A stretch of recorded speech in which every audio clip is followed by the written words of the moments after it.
चलिए जानते हैं उत्तर प्रदेश के आज सुबह के सभी मुख्य समाचार ताजा टुडे ब्रेकिंग न्यूज 25 फटाफट बड़ी खबरों को। उससे पहले वीडियो को लाइक नहीं किया है तो लाइक कर दें और खबरों को आखिर तक जरूर देखें। उत्तर प्रदेश में इंडिया अलायंस को मिलेंगे 350 सीटें, कांग्रेस का पहली बार इतना बड़ा दावा। जी हां, लोकसभा चुनाव 2024 में विपक्षी इंडिया गठबंधन को 350 सीटें मिलेंगी और नई सरकार का गठन होगा। कांग्रेस के अध्यक्ष आशीष कुमार साहा ने यह दावा किया है। यह पहला मौका है जब कांग्रेस समेत विपक्षी के किसी नेता ने इतना बड़ा दावा किया है। साहा ने कहा कि भाजपा का अब की बार 400 पार का नारा तो खोखला है। असल में इंडिया अलायंस को 350 सीटें हासिल होंगी और हम नई सरकार बनाएंगे। मोदी करते हैं मुस्लिम विरोधी राजनीति, कटघरे में है बीजेपी का वोटर असदुद्दीन ओवैसी ने कहा। जी हां, AIMIM चीफ असदुद्दीन ओवैसी ने भारतीय जनता पार्टी को वोट देने वालों को कटघरे में खड़ा कर दिया है। साथ ही उन्होंने प्रधानमंत्री नरेंद्र मोदी पर मुस्लिम विरोधी राजनीति करने के आरोप लगाए हैं। हाल ही में PM मोदी ने कहा था कि वह हिंदू मुस्लिम की राजनीति नहीं करती, तो ऑल इंडिया मजलिसे इत्तेहादुल मुस्लिमीन के अलावा कांग्रेस ने भी भाजपा पर निशाना साधा। PM 17 मई को बाराबंकी में करेंगे रैली, 16 मई की शाम राजभवन में करेंगे रात्रि विश्राम। भाजपा अवध क्षेत्र की टीम में की तैयारी। अमित शाह से मिली धनंजय की पत्नी श्रीकला ने फोटो शेयर कर कहा मुलाकात अच्छी रही। योगी ने झांसी में किया रोड शो। अरविंद केजरीवाल और अखिलेश यादव की आज होगी प्रेस कॉन्फ्रेंस। यूपी में आम आदमी नहीं लड़ रही चुनाव, सपा को दिया समर्थन। जी हां, दिल्ली के CM अरविंद केजरीवाल यूपी के पूर्व CM और सपा अध्यक्ष अखिलेश यादव के साथ आज गुरुवार को प्रेस कॉन्फ्रेंस करेंगे। CM केजरीवाल और अखिलेश यादव की प्रेस कॉन्फ्रेंस सुबह 10 बजे से शुरू होगी। वहीं CM केजरीवाल को चुनाव प्रचार के लिए मिली अंतरिम जमानत के बाद यह उनकी इंडिया गठबंधन के साथ पहली प्रेस कॉन्फ्रेंस होगी।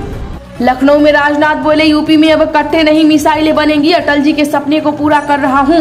सांसद संजय सेठ के पिता के छुए पैर। जी हां, केंद्रीय रक्षा मंत्री राजनाथ सिंह लखनऊ के कैंट स्थित भाजपा के सम्मान कार्यक्रम में शामिल हुए। उन्होंने कहा है कि भारत दुनिया का गौरव बन रहा है। लखनऊ ने राजनीति के कई बदलाव देखे हैं। मैं अटल जी के सपने को पूरा करने में कमी नहीं छोड़ूंगा। वहीं अमीनाबाद की जनसभा में राजनाथ सिंह ने कहा 4 चरणों के चुनाव के बाद लगने लगा है कि भाजपा 400 पार से अधिक सीटें हासिल करने जा रही है। सपा की पूर्व विधायक माधुरी वर्मा भाजपा में शामिल। प्रदेश अध्यक्ष भूपेंद्र चौधरी ने दिलाई सदस्यता। सपा के 1 दर्जन नेता भी भाजपाई हुए। मोदी की मिमिक्री करने वाले श्याम रंगीला का नामांकन खारिज, बोले कॉमेडी ही बेहतर, राजनीति मेरे बस की नहीं। PM के खिलाफ अब 7 प्रत्याशी। जी हां, वाराणसी लोकसभा सीट से नामांकन करने वाले कॉमेडियन श्याम रंगीला का पर्चा जांच के बाद खारिज हो गया। इसके बाद श्याम रंगीला भावुक हो गए। कहा मैं हंसाने वाला कलाकार हूं, लेकिन आज कुछ भी कह पाने की स्थिति में नहीं हूं। अब सोचता हूं कि कॉमेडी ही बेहतर फील्ड है, राजनीति मेरे बस की बात नहीं है। भाषण के बीच प्रियंका के मंच पर आया पीड़िता, बोला यूपी में गुंडाई बढ़ गई है, मैंने घर बनवाया, माफिया ने किया कब्जा। प्रियंका बोली देख लो हकीकत। योगी बोले पाकिस्तान से प्यार है तो वहां जाकर भीख मांगो। बुंदेलखंड की तो बॉर्डर पर गरजती है तो उनकी पैंट गीली हो जाती है।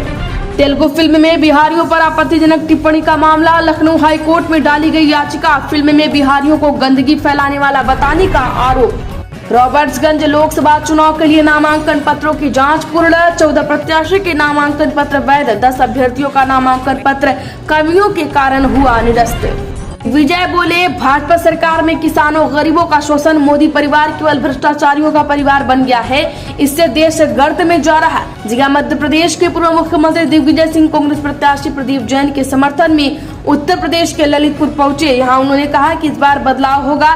भाजपा सरकार भारत के हर नागरिक को परेशान करने का काम कर रही है। किसानों और गरीबों का शोषण हो रहा है, जबकि बड़े उद्योगपति के हितों का साधा जा रहा है। ऐसे में जो गरीब है वो और भी गरीब होता जा रहा है और जो अमीर लोग हैं वो और भी अमीर होते जा रहे हैं। बलरामपुर में बूथ अध्यक्ष सम्मेलन में पहुंचे ब्रजेश पाठक, बोले सपा ने प्रदेश में गुंडे माफिया को किया पैदा, बहन बेटियों की आबरू खतरे में थी। अखिलेश बोले हम आटा के साथ डाटा फ्री देंगे, बीजेपी वाले खराब क्वालिटी का राशन दे रहे, हमारी सरकार आए तो अच्छा देंगे, 2 गुना करेंगे। जी हां, आज एक बार फिर से बलरामपुर के पिपरिया में सपा अध्यक्ष अखिलेश यादव ने जनसभा की। भाजपा पर जमकर हमला बोला। कहा यह हमारी और उनकी संविधान बचाने की लड़ाई है। वह लोग संविधान को बदलाव करना चाहते हैं। अभी तो फौजी की नौकरी साल की 4 हुई है, बीजेपी सत्ता में रही तो पुलिस की नौकरी 3 साल कर देगी। भाजपा के लोग हवाई अड्डे बेच देंगे, भाजपा बंदरगाह बेच देगी, पानी के जहाज बेच देगी, बड़ी बड़ी कंपनियां बेच देगी, आधी रात में नोटबंदी हो जाएगी, इलेक्टोरल बॉन्ड के नाम पर बड़ी बड़ी कंपनियों से चंदा ले लेंगी। 2019 के चुनाव से पहले सरकार ने खूब राशन बांटा, लेकिन यह लाभ क्या अब मिल रहा है? सरकार पौष्टिक कहकर लोगों को राशन तो दे रही है, लेकिन ये सबसे खराब राशन। झांसी में सीएम योगी का 2 किमी लंबा रोड शो, बोले कांग्रेस सपा का नापाक गठबंधन रामद्रोही है, वो पाकिस्तान का राप लगाते हैं। किशनगंज में पिता मुख्तार की प्रार्थना सभा में शामिल हो सकेगा अब्बास, सुप्रीम कोर्ट ने घर जाने की दी अनुमति। वाराणसी से कॉमेडियन रंगीला का नामांकन खारिज का, हंसलूं या रोलूं वीडियो भी किया पोस्ट। उत्तर प्रदेश में माफिया अतीक की पत्नी शाइस्ता के खिलाफ ईडी की कार्यवाही, वसूली कांड पर अदालत ने लिया आरोप पत्र पर संज्ञान। उत्तर प्रदेश ने हेल्थ सेक्टर में बनाया कीर्तिमान, 10 करोड़ आभा आईडी बनाने वाला भारत का पहला बना प्रदेश। जी हां, हेल्थ सेक्टर में नए कीर्तिमान बना रहे यूपी ने एक और उपलब्धि हासिल की है। प्रदेश में आयुष्मान भारत डिजिटल मिशन के तहत 10 crore Ayushman Bharat health account ID बनाने का कीर्तिमान स्थापित किया गया है। इतनी बड़ी संख्या में आभा आईडी बनाने वाला उत्तर प्रदेश भारत का पहला और एकमात्र राज्य है। उत्तर प्रदेश के बाद दूसरे राज्य पर महाराष्ट्र का नंबर आता है। आपकी बार मुंहतोड़ जवाब, अब अमेठी में बीजेपी और स्मृति ईरानी के खिलाफ उतरी करणी सेना। जी हां, लोकसभा चुनाव में गुजरात, राजस्थान और पश्चिमी यूपी में राजपूतों की नाराजगी के नाम पर राजनीति कर रही करणी सेना अब पूर्वी यूपी में आ गई है। अमेठी में करणी सेना ने बीजेपी और स्मृति ईरानी के खिलाफ मोर्चा खोला है। करणी सेना के राष्ट्रीय अध्यक्ष हेमंत सिंह शेखावत गांव-गांव में भाजपा के खिलाफ प्रचार शुरू करने के साथ ही लोगों को भाजपा को वोट देने के लिए शपथ दिला रहे हैं। शपथ के दौरान अब की बार मुंहतोड़ जवाब देने का संकल्प ले रहे हैं। शेखावत राजपूतों को अमेठी में स्मृति ईरानी को वोट देने की शपथ दिला रहे हैं। वहीं शादीपुर, गाजनपुर, दुआरिया, दादरा, भले सुल्तानी क्षेत्र के दर्जन गाँव में लोगों को शपथ दिलाई गई। मतदान % बढ़ाने की अनोखी पहल, उत्तर प्रदेश में वोटिंग करने वालों को मिलेगा 56 भोग का प्रसाद।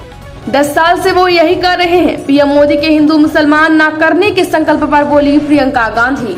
जो सत्ता सोनिया गांधी ने ठुकरा दी थी, उस पर इनकी नजर, मल्लिकार्जुन खड़गे ने कहा। जी हां, कांग्रेस अध्यक्ष मल्लिकार्जुन खड़गे ने कहा कि प्रधानमंत्री नरेंद्र मोदी की नजर उस सत्ता पर है जिसे सोनिया गांधी ने ठुकरा दिया था। रायबरेली लोकसभा क्षेत्र में कांग्रेस उम्मीदवार राहुल गांधी के समर्थन में एक चुनावी सभा को संबोधित करते हुए पार्टी के अध्यक्ष खड़गे ने कहा, भूखों को खाना नहीं मिल रहा, खाने के लिए कुछ इंतजाम करो। नौकरी नहीं मिल रही, नौकरी के लिए कुछ इंतजाम करो। उसकी तरफ ध्यान नहीं है, ध्यान सिर्फ उनका मोदी यानी मोदी की सत्ता पर है। याद दिला दे कि 2024 में जब अटल जी बिहारी वाजपेयी के नेतृत्व में लड़ी भाजपा हार गई थी, तब सोनिया गांधी ने सहयोगी दलों की इच्छा के खिलाफ पीएम बनने से मना कर दिया था। मुफ्त राशन लेने के बाद भी वोट किसी और को दे रहे एसडीएम ऑफिस के सामने ही 2 होमगार्डों ने चौकीदारों को पीटा। रायबरेली अमेठी में किससे करवट बैठेगा अदावत का ऊंट, जानिए बीजेपी का नया चैलेंज। बता दें कि रायबरेली अमेठी की सियासत में खेमे में बटे विधायकों और उनकी राजनीतिक व्यक्तिगत प्रबुद्धता को लेकर रहीम का यह दुआ मौजूदा हालात को देखकर बिल्कुल सटीक बैठता है। बता दें कि अमेठी और रायबरेली में रिकॉर्ड बनाने के लिए जद्दोजहद में जुटी भारतीय जनता पार्टी सामने कुछ ऐसी तस्वीर उभर रही है। तो वहीं राज्यसभा चुनाव में सपा के अलग हुए 2 विधायकों, रायबरेली के ऊंचाहार से मनोज पांडे और अमेठी की गौरीगंज सीट से राकेश प्रताप सिंह का साथ पार्टी लोकसभा चुनाव में कैसे ले सकेगी, यह कड़ी चुनौती बना हुआ है। भाजपा इसे नगण्य करने में जुटी हुई है, लेकिन नतीजे बताएंगे कि उसका प्रयास कितना कामयाब। इंदिरा गांधी के बाद अब प्रधानमंत्री चुनने का मौका राहुल गांधी के लिए, रायबरेली में बोले भूपेश बघेल। तुम्हारा तब तक दम घुटेगा, दिल्ली, नोएडा, लखनऊ के बाद कानपुर के स्कूलों को उड़ाने की धमकी। इंडिया गठबंधन सरकार आएगी, आरक्षण सीमा बढ़ाएगी, खड़गे बोले मुफ्त राशन 10 किलो करेंगे। जी हां, कांग्रेस के राष्ट्रीय अध्यक्ष मल्लिकार्जुन खड़गे और समाजवादी पार्टी के राष्ट्रीय अध्यक्ष अखिलेश यादव ने आज लखनऊ में एक संयुक्त प्रेस कॉन्फ्रेंस की। इसमें कांग्रेस अध्यक्ष ने दावा किया है कि देश में इंडिया गठबंधन की सरकार बनने जा रही है। यह सरकार आरक्षण की 50% सीमा को बढ़ाएगी और जो राशन मुफ्त 5 किलो मिल रहा है उसे 10 किलो करेगी। बीजेपी की 140 सीटें के लिए तरसा देगी जनता, यूपी में 79 जीतेंगे। वाराणसी में लड़ाई है, अखिलेश यादव ने कहा। पासपोर्ट वेरिफिकेशन में धन उगाही पड़ी महंगी, गोरखपुर समेत 4 जिलों के 70 पुलिस वालों पर एक्शन। लोकसभा चुनाव में मायावती आज बांदा में करेंगी जनसभा, हिंदू इंटर कॉलेज में सजा मंच। फिर गरजेगा बाबा का बुलडोजर, अकबरनगर के बाद गिराए जाएंगे अबरार नगर, रहीम नगर दायरे में 500 मकान। जी हां, लखनऊ में अकबरनगर की तरह अबरार नगर और रहीम नगर भी गिराया जाएगा। यहाँ के 500 मकानों को ध्वस्त किया जाएगा। यह मकान कुकरेल की जमीन पर अवैध तरीके से बनाए गए हैं। उत्तर प्रदेश के Maharana Pratap group of college में कट का पेपर लीक। कानपुर में छात्र छात्राओं का हंगामा, पथराव, कई थानों की फोर्स बुलानी पड़ी। जी हां, कानपुर में Maharana Pratap group of college में कट की परीक्षा में पेपर लीक करने का आरोप लगाकर परीक्षार्थी ने हंगामा किया। उनका आरोप था कि परीक्षा खत्म होने के बाद भी कुछ कमरों में एंट्रेंस एग्जाम देने आए परीक्षार्थियों को रोका गया था। उनका पेपर सॉल्व कराया जा रहा था। इससे आक्रोशित सैकड़ों स्टूडेंट्स ने कॉलेज में हंगामा बवाल करने के साथ ही ताबड़तोड़ शुरू कर दी।